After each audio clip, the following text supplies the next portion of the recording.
Aujourd'hui, des millions de touristes admirent chaque année sa splendeur. Hier, la cité était pourtant réputée pour semer la terreur commerciale dans toute la Méditerranée. Entre le XIIe et le XVe siècle, Venise apparaît comme l'un des plus féroces guerriers économiques du Moyen-Âge. Pour dominer le marché du sel et celui des épices d'Orient, ces marchands écrasent la concurrence en imposant leurs privilèges ou en faisant parler les armes. La guerre économique est donc une vieille histoire. Celle que nous raconte Venise montre que lorsque les négociants scellent une alliance avec l'État, ils deviennent alors de redoutables compétiteurs.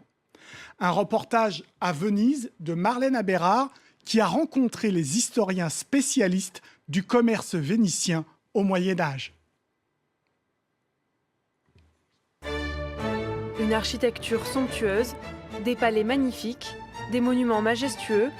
Dans Venise, l'art est partout, depuis des siècles. Sa beauté, elle la doit à ces marchands du Moyen-Âge, sans doute les plus rudes guerriers économiques de l'époque. Venise est avant tout leur république. C'est ici, dans le Palais des Doges, siège politico-administratif de l'État, que le pouvoir des commerçants s'exerce pour le plus grand bien de leurs affaires. C'est avant tout l'endroit où habite le Doge, l'expression ultime de l'autorité politique vénitienne.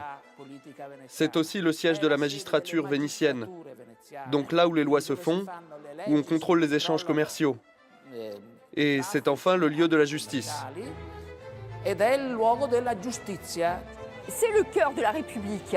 Et la République est une république marchande. Donc, par définition, si vous voulez, parmi les principales affaires que l'on traite dans le Palais des Doges, dans les salles des conseils, parmi ces principales affaires, ce sont les affaires économiques qui sont évidemment les plus importantes. Venise est une république du commerce. État et économie se confondent. On peut dire qu'il y a une politique économique vénitienne et qu'il y a vraiment une intervention de l'État, du public, dans l'économie. C'est tout le contraire de Gênes. La République de Gênes, au contraire, a un secteur économique, on dirait aujourd'hui, totalement libéral. C'est-à-dire que seuls les grands armateurs privés s'intéressent au commerce. Un État omniprésent qui utilise sa diplomatie pour conquérir des marchés et décrocher des privilèges pour ses propres marchands.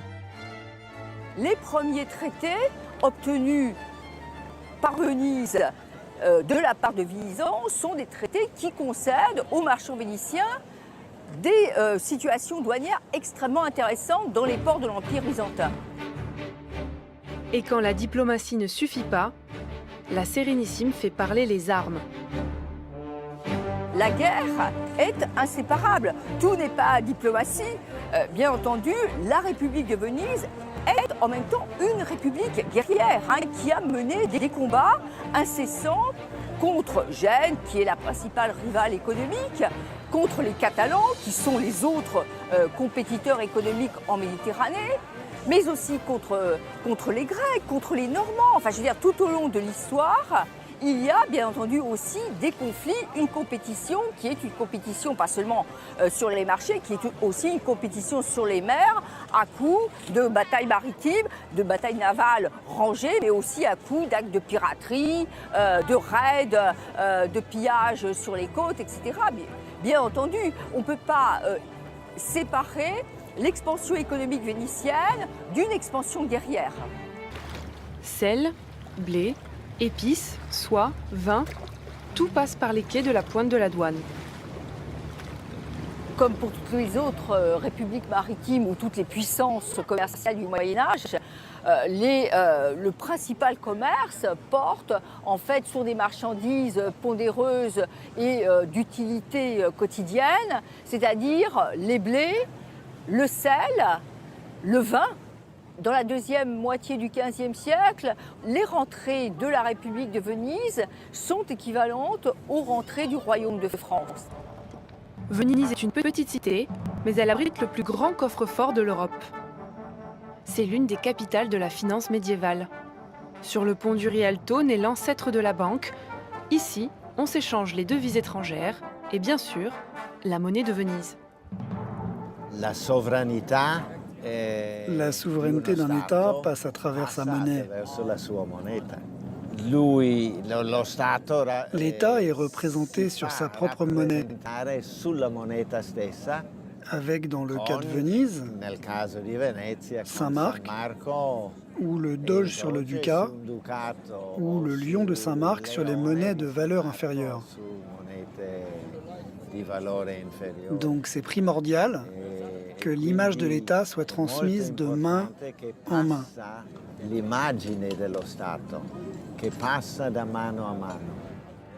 L'image que véhicule Venise est celle d'un État fort, capable de battre ses deux véritables concurrents, Gênes et Byzance. Avec Gênes, le front est aussi bien économique que militaire.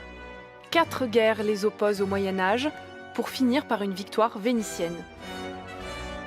Avec Byzance, tous les coups sont permis. En 1204, les croisés passent un marché avec Venise pour les transporter en Égypte. Mais les Vénitiens détournent cette 4e croisade pour éliminer ce concurrent pourtant chrétien, comme eux. En 1204, le sac de Constantinople, capitale byzantine, donne lieu à un immense pillage, dont on retrouve les traces au cœur de Venise, comme ces célèbres chevaux qui datent de l'époque hellénistique. Autrefois, ils trônaient à l'entrée de l'hippodrome de Byzance. Aujourd'hui, ils ornent la façade de la basilique Saint-Marc. Ou encore, ces 4 statues. Donc ça a été sculpté vers 300 dans l'Empire romain. Ensuite, ça a été volé par les Vénitiens, comme d'habitude, ils ont à Constantinople, et l'ont transféré ici. Alors c'est du porphyre, c'est très prestigieux comme matière bien sûr. Ce qui est typique dans la façade qu'on voit ici, de la basilique, c'est que tous les chapiteaux et les colonnes ont été réemployés et pillés souvent à Byzance et ramenés ici, donc à Venise. Et alors ce qui est assez flagrant, c'est que c'est complètement désuni comme façade. Il n'y a pas d'unité architecturale. C'est parce qu'ici, ils ont fait une espèce de montage de tout ce qu'ils avaient pillé ailleurs. Venise pille pour montrer au monde sa puissance militaire et commerciale. Chez elle, tout est concurrence, même la religion. Saint-Marc, il symbolise 2 choses. Il symbolise premièrement le fait que les Vénitiens ont un évangéliste bien à eux, donc Saint-Pierre à Rome, d'un côté, et Saint-Marc, donc à Venise. Et d'autre part, c'est aussi le fait qu'ils se sont libérés de l'emprise byzantine, puisque le premier saint qui fonde Venise, c'est Saint Théodore, qui est un saint byzantin, et eux ont leur saint propre, Saint-Marc, qui est vraiment proprement vénitien. C'est des concurrences en fait dans tous les champs, à la fois économiques, politiques, militaires, mais aussi religieux, bien entendu, ça compte énormément. Et l'idée, c'est d'être meilleur que les Romains et les Byzantins, qui sont un petit peu les 2 antagonistes. Meilleurs commerçants, mais aussi meilleurs soldats. Symbole de cette double prétention vénitienne, l'arsenal. On y fabriquait de nombreux navires, marchands ou militaires. En 1400, il y avait ce point d'entrée de l'arsenal. Cette porte, qui a été réalisée en 1460, donnait de la grandeur à l'entrée de l'arsenal. C'était un programme de communication, si l'on peut l'appeler ainsi. Il fallait montrer à l'extérieur cette structure importante, avec une porte monumentale. Quant à l'intérieur, ce sont d'immenses squares, des hangars où s'entassaient les navires en construction. En 1500, la production navale pouvait être très importante. Il y avait 99 chantiers navals dans lesquels, théoriquement, on pouvait en tout construire à peu près 200 navires. Dans chacun des chantiers, on pouvait y construire 2 navires au maximum. Malgré sa puissance maritime, Venise ne peut rien faire face à la découverte de Vasco de Gama. En 1498, le navigateur portugais ouvre la route des Indes par l'Atlantique et le cap de Bonne-Espérance. C'est le début du déclin pour la Sérénissime.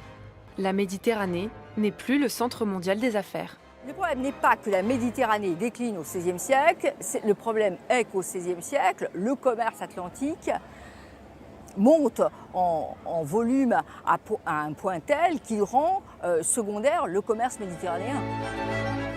Venise n'est pas de taille à lutter contre les nations de l'Ouest et du Nord de l'Europe. Sur la route des Indes, le commerce se fait dorénavant à couteau tiré. Lisbonne, Paris, Londres et Amsterdam déterrent la hache de guerre économique pour les richesses de l'Asie.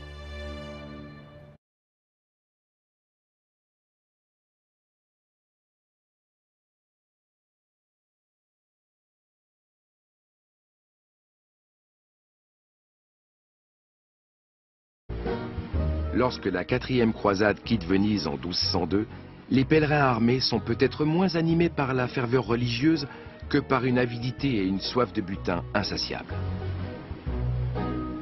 La route qui mène à Jérusalem passe par le Bosphore. Et là, que voient-ils miroiter devant leurs yeux? Constantinople, capitale de l'Empire byzantin, dont les palais et églises débordent de trésors.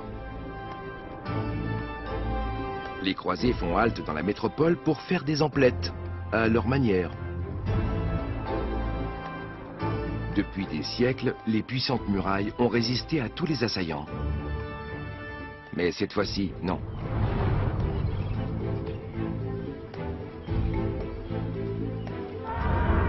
Les supposés combattants de la foi pillent les églises et les palais et tout se termine dans le sang. Ils arrachèrent les enfants à leurs mères et violèrent les jeunes femmes sans jamais craindre Dieu. Tels furent les crimes que commirent les armées occidentales contre le peuple élu du Christ. Les chevaliers commettent des atrocités contre leurs propres frères et sœurs de religion. Les croisades créent la division non seulement entre chrétiens et musulmans, mais au sein même de la chrétienté.